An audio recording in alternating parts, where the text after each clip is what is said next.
Hi YouTube, it's OJ Samurai 6 here, and today I'm actually going to shoot a video about what I think it takes to become better at Yu-Gi-Oh! Now, if you find yourself easily already this is more for new players.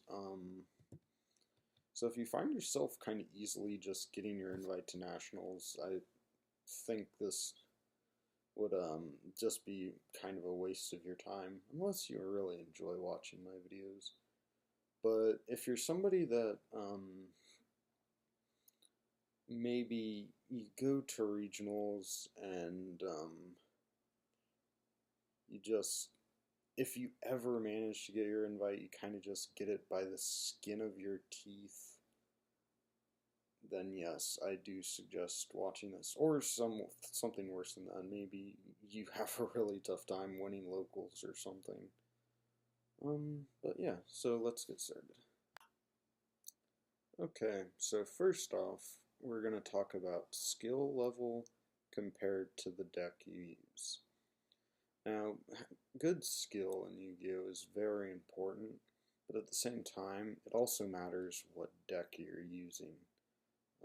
As much as I hate to say it, you could be the best player, Yu-Gi-Oh player in the world, but if you're using a really bad deck,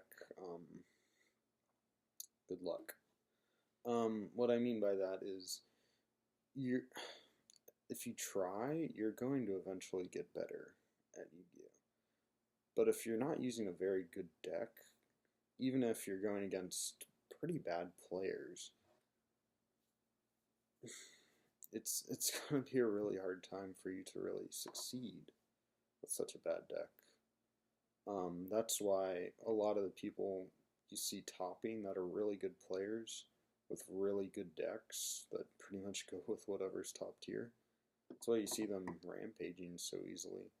Because combining a good player with a good deck really makes a difference. So you gotta. Now, a good way for you to become a better player is to learn from your losses and learn from your wins. People say you learn more from losing than you do from winning, but that's actually not true. I've learned a lot from winning and losing. You really gotta learn why you won or why you lost, and how you can get that better. Okay, next up on the list is looking like a good player to your opponents. You've probably heard this a lot, but Yu-Gi-Oh! Is a very big mind game. And if you're going to a regionals, the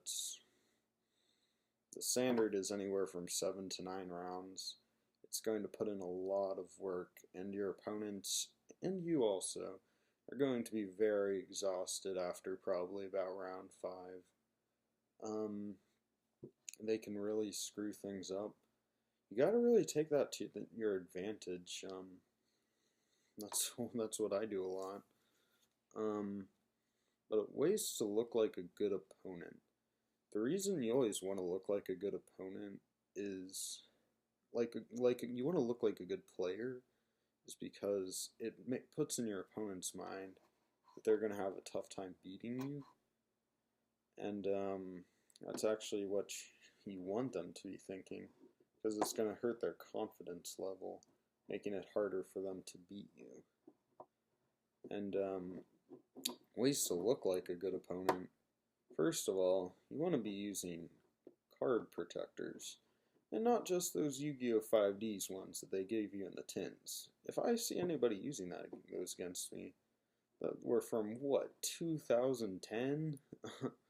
I'm going to be thinking in my mind, wow, this is going to be an easy 2-0, which it always ends up being when people use those sleeves against me. And you also want to get a big deck mat, not one of those little tiny ones. Say for instance that one of those hidden arsenal ones, right? I think that's what it's called. You don't want to get one of those. You want to get a full size deck mat. because even if it doesn't have to be one that says World Championship or whatever, just anything. But yeah, it can really put you in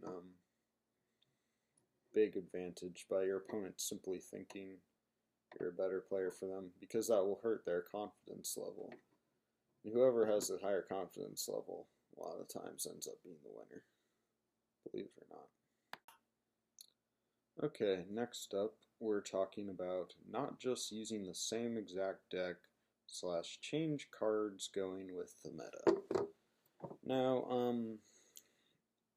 when I say don't use the same exact deck, I'm not saying you can't just use the deck you have a lot of fun with. Say you have a lot of fun playing Inzektors.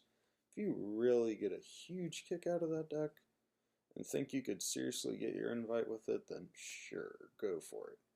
When I say don't use the same exact deck, I don't mean use the same exact 40 card deck, or up 60, I don't know, whichever you prefer. There's about a new booster pack set that comes out about every month. And the meta will change from every booster pack. Whether it not always be a huge change, but it will always change. And say we all remember when Mirror Force used to be a really bad card. That's why I'm pretty sure it was a 3 back then. Maybe it was still a 2 back then. I'm not sure. But if you just use the same exact 3 Mirror Forces every single set, it's just, are you really attempting to win or something? Say for example, a person went to a regionals main decking 3 Royal Decree during the Necros format. And I'm not even joking, this is a real person. And he played against 4 Necros. How much do you think he liked the fact that he main decked 3 Royal Decree? Probably not very much. You really got to look into the meta, not just always your deck. Say, if those 3 Royal Decrees were something, maybe Effect Veilers, Max C's, Shared Rides, Mind Crushes, Vanity's Emptinesses, you would have had a lot of an easier time against those Necros players. Now say if it was during the 2012 Dino Rabbit format, where it was you summon Logia set 5, those 3 Royal Decrees would have actually come in a lot of handy. But that was back in 2012. So you always got to change up your deck depending on what the format is. You really got to look into the format.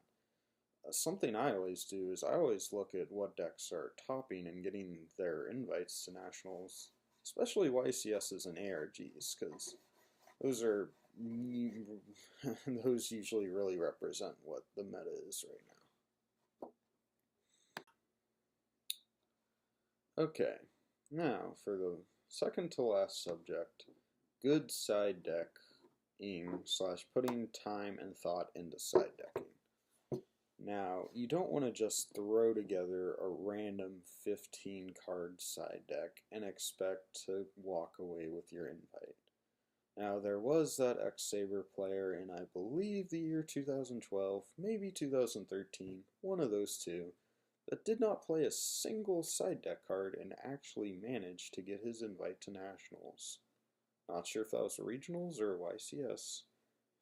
But ever since then, how many times have you seen somebody get their invite without a side deck? I haven't seen it once. Not once. But you really gotta put some thought into the side deck, not just throw something together last minute, because that's what a lot of the people that I bring to regionals with me, that's always what they do. They just don't even really put any thought into it. But you really want to plan ahead of time, and I mean far ahead of time. I'm talking probably at least a month before any events. The side decking. But change it up a lot, because the meta will always change. Think okay, I'm gonna go against this deck. I'm gonna side this card. And don't just say you say a deck that hasn't topped in a while, Dark Worlds. There's that one card that you can discard it from your hand and something imps, I think. You get to negate a card that would make you discard a card from your hand and you draw a card. You think, oh man, if I go against Dark Worlds, I gotta side this card in. But you gotta think, what decks are topping right now? What decks am I going to see? And you're not really seeing any decks like Dark Worlds anymore. You're seeing decks like Heroes, Shadows, Necros, Satellar Knights, somewhat Cliffords. What else is getting its invite? Spiritual Beasts? I'm missing something, I think. I think it's something pretty important too. But you really gotta think of what you're actually going to go up against. Because the majority of the decks there is going to be the same exact stuff. A lot of the times the regionals, I only go against about 4 different decks throughout the whole day, so I know what to side against. But yeah, and you really got to think about that. When you're writing out your deck list, which I suggest doing that before regionals, kind of just lay out your cards and then lay out your side deck and think, okay, I'm going to go against this deck. I'll side these cards out and put these cards in. I really, really suggest doing that ahead of time instead of just saying, okay, I'm going to have these side deck cards and do not do that. If you pre-plan your side decking, it will help you a lot. Because at regionals, you have a time limit, so your opponent is going to rush you. Yeah, that's it on that. I might be missing something. Okay, and for the final thing, it's confidence level and do what it takes. Now when I say this, I don't mean rule shark your opponent all day so you get your invite, because then you won't really feel like you achieved anything. You always want to go into a regionals thinking that you're gonna do good. I took a person went with me to the past 2 regionals, and in both of them, he just said to himself, "You know what? I'm not gonna top. What's the point of me going?" It says, if you say that to yourself, you're not going to get your invite. You really aren't, or you're not gonna be able to win or top, and that's actually what ended up happening on both of those. You really gotta do what it takes.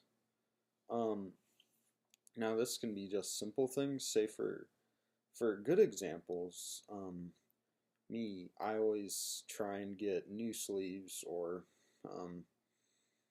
maybe just some that haven't been used much.